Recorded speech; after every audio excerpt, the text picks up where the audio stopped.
Inside the athletic department of Capital High School is the Bruin Wall of Fame. It chronicles more than 3 decades of athletic accomplishments. Every name, a story to tell. Every photo, a memory to cherish. In recent years, the memories have been mostly good, particularly on the football field, where the Capital High team has won a state record 33 consecutive games and 3 state championships. It's been 46 years since a team in Montana's largest classification has won 4 straight state titles. That's the challenge that confronts this Bruin team on Friday night. Hello, I'm Mark Benson along with Amber Coohan of the Independent Record. Amber, it's been a remarkable year, and now the championship game. The 2 teams ranked number 1 and 2 all season, Capital High and C.M. Russell. Yeah, these 2 teams have had about as good a season as you can get.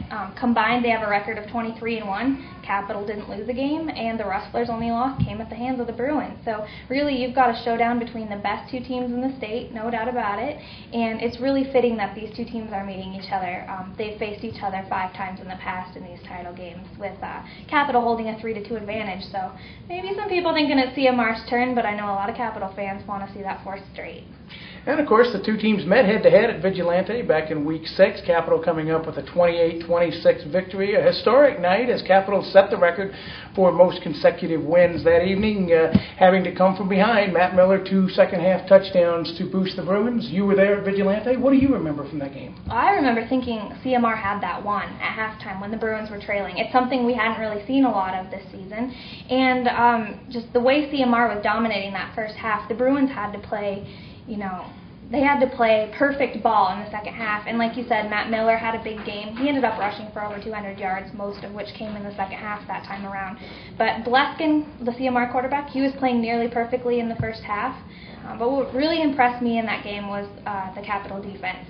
They held CMR's best running back, Gavin Hagfors, to just over 30 yards, which a lot of teams haven't done.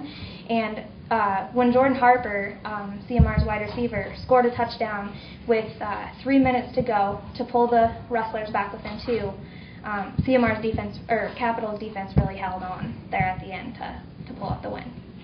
And the 2 teams meeting now for the second time, and far from suffering a letdown after that game, both teams coming into the playoffs with a tremendous amount of momentum.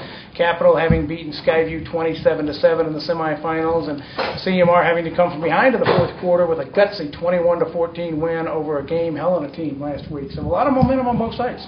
Definitely. The fact that CMR was able to come from behind to beat a really very good Bangor squad says a lot about how good that team is.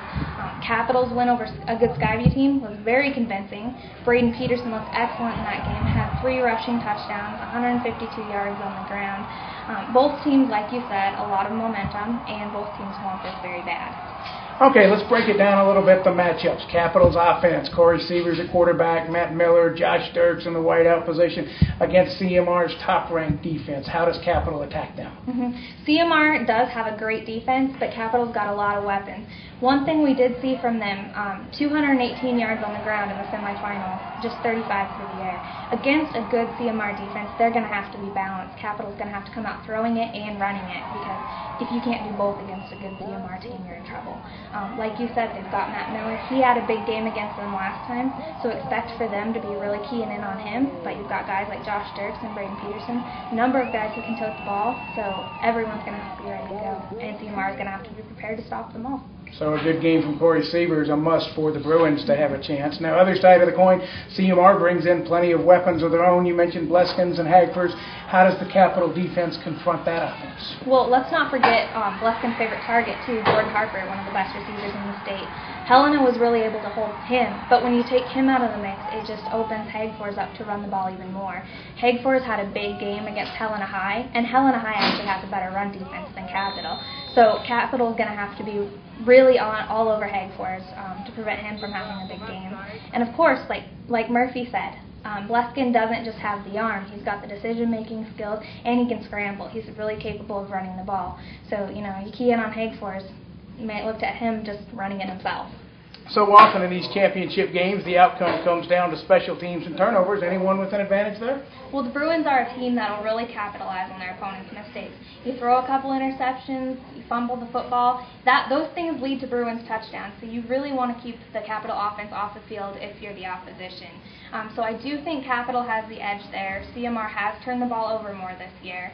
As far as special teams goes, they're very evenly matched. The interesting aspect here is you've got both quarterbacks figuring into the mix. Corey Sievers does most of the kicking duties for Capital, and Jake Bleskin, in addition to being the quarterback, is also the punter. But as far as special teams, I think they're fairly even there. As far as the turnovers go, though, CMR is going to have to play perfect football. Couldn't ask for much of a better championship matchup. Two teams rich in football tradition, talent on both sides of the ball, all over the field. They'll meet head-to-head, one game for the Montana Class AA State Championship. 7 o'clock kickoff this Friday night at Vigilante Stadium in Helena. Tickets still available. And a reminder, for complete coverage of the high school playoffs, including extended video highlights from the championship game, be sure to pick up a copy of the Independent Record and log on to HelenaIR.com and MTPrepsports.com.